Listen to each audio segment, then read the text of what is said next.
മഹാരാഷ്ട്ര തിരഞ്ഞെടുപ്പ് കമ്മീഷന്റെ ഇടപെടൽ സംശയാസ്പദമെന്ന് രാഹുൽ ഗാന്ധി MP. ബലഗാവിയിൽ നടന്ന വിശാല പ്രവർത്തക സമിതിയിലാണ് രാഹുൽ ഗാന്ധി തിരഞ്ഞെടുപ്പ് കമ്മീഷന്റെ നടപടിയെക്കുറിച്ച് സംശയം പ്രകടിപ്പിച്ചത്. ലോക്സഭാ തിരഞ്ഞെടുപ്പിന് ശേഷം 112 നിയമസഭാ സീറ്റുകളിൽ 72 ലക്ഷം പുതിയ വോട്ടർമാരെയാണ് ചേർത്തത്. ഇതിൽ 108 സീറ്റുകളിലും BJP-യാണ് വിജയിച്ചത്. എവിടെയോ എന്തോ കുഴപ്പം സംഭവിച്ചിട്ടുണ്ടെന്ന് രാഹുൽ സംശയം പ്രകടിപ്പിച്ചിരിക്കുകയാണ്. മഹാരാഷ്ട്ര നിയമസഭാ തിരഞ്ഞെടുപ്പ് ഫലത്തിൽ പൊരുത്തക്കേടെന്ന് ആരോപിച്ച് കോൺഗ്രസ് നവംബറിൽ കോടതിയെ സമീപിച്ചിരുന്നു. തിരഞ്ഞെടുപ്പ് കമ്മീഷന്റെ കണക്കുകൾ പ്രകാരം സംസ്ഥാനത്ത് ആകെ പോൾ ചെയ്തത് 64,88,195 വോട്ടുകളാണ്. എന്നാൽ എണ്ണിയ ആകെ വോട്ടുകൾ 64,59,2,508 ആണ്. മൊത്തം വോട്ടിനേക്കാൾ 5,04,313 വോട്ടുകൾ അധികമാണിത്. ഫലത്തിൽ ക്രമക്കേട് ആരോപിച്ചാണ് കോൺഗ്രസ് കോടതിയെ സമീപിച്ചത്. ഇതിനിടെ പാർട്ടിയുടെ സംഘടനാ നേതൃത്വത്തിൽ കാര്യമായ അഴിച്ചുപണിക്ക് സാധ്യത ഉയരുകയാണ്. ഹിന്ദി ഹൃദയഭൂമിയിൽ പാർട്ടിയെ തിരിച്ചു കൊണ്ടുവരാനായി ഹിന്ദി ബെൽറ്റിൽ നിന്ന് മുതിർന്ന നേതാക്കൾക്ക് സുപ്രധാന ചുമതല നൽകും. ഡൽഹി നിയമസഭാ തിരഞ്ഞെടുപ്പ് ചുമതല ഹിന്ദി ബെൽറ്റിൽ നിന്നുള്ള നേതാക്കൾക്ക് നൽകുന്നതാണ്. ഡൽഹിക്കും ബീഹാറിനും പ്രത്യേക പദ്ധതിയാണ് പാർട്ടി ആവിഷ്കരിക്കുന്നത്.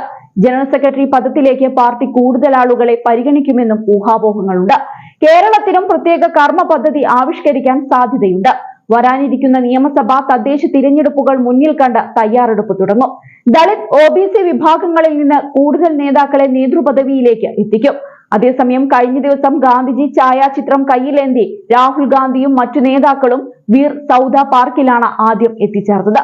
അവിടെ മല്ലികാർജുൻ ഖാർഗെ ത്രിവർണ പതാക ഉയർത്തി വന്ദേ ഭാരതും ദേശീയ ഗാനവും ആലപിച്ചു. ഗാന്ധിജിയുടെ മഹത്തായ പൈതൃകം പേറുന്നവരും ഗാന്ധി ഘാതകരും തമ്മിലുള്ള വൈരുദ്ധ്യങ്ങളുടെ ഏറ്റുമുട്ടലാണ് രാജ്യത്ത് നടക്കുന്നതെന്ന് ചൂണ്ടിക്കാട്ടിയുള്ള തീവ്ര ആശയപ്രചരണ യജ്ഞത്തിന് തുടർന്ന് സമ്മേളനം രൂപം നൽകി.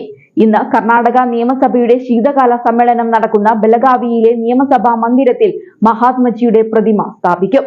അതേസമയം പാർട്ടിയിൽ RSS ചിന്താഗതിയുള്ളവരെ ആദ്യം കണ്ടെത്തി നീക്കം ചെയ്യണമെന്ന് രാഹുൽ ഗാന്ധി ആവശ്യപ്പെട്ടിരിക്കുകയാണ്. കോൺഗ്രസ് പ്രവർത്തക സമിതി യോഗത്തിൽ സംസാരിക്കുകയായിരുന്നു രാഹുൽ. കോൺഗ്രസ് പ്രവർത്തക സമിതി യോഗം വ്യാഴാഴ്ച ബലഗാവിയിലാണ് ആരംഭിച്ചത്. മഹാത്മാഗാന്ധിയുടെ അധ്യക്ഷതയിൽ ചേർന്ന ബലഗാവി സമ്മേളനത്തിന്റെ 100ാം വാർഷികം പാർട്ടി ആഘോഷിക്കുകയാണ്. യോഗത്തിൽ 2025-ലെ രാഷ്ട്രീയ തിരഞ്ഞെടുപ്പ് പദ്ധതികൾ തയ്യാറാക്കും. BJP-യെ പ്രതിരോധിക്കാൻ കോൺഗ്രസ് ഭരിക്കുന്ന എല്ലാ സംസ്ഥാനങ്ങളിലും തെലങ്കാന മാതൃകയിൽ ജാതി സെൻസസ് നടത്താനും യോഗത്തിൽ തീരുമാനമായതായി CWC വൃത്തങ്ങൾ പറഞ്ഞു.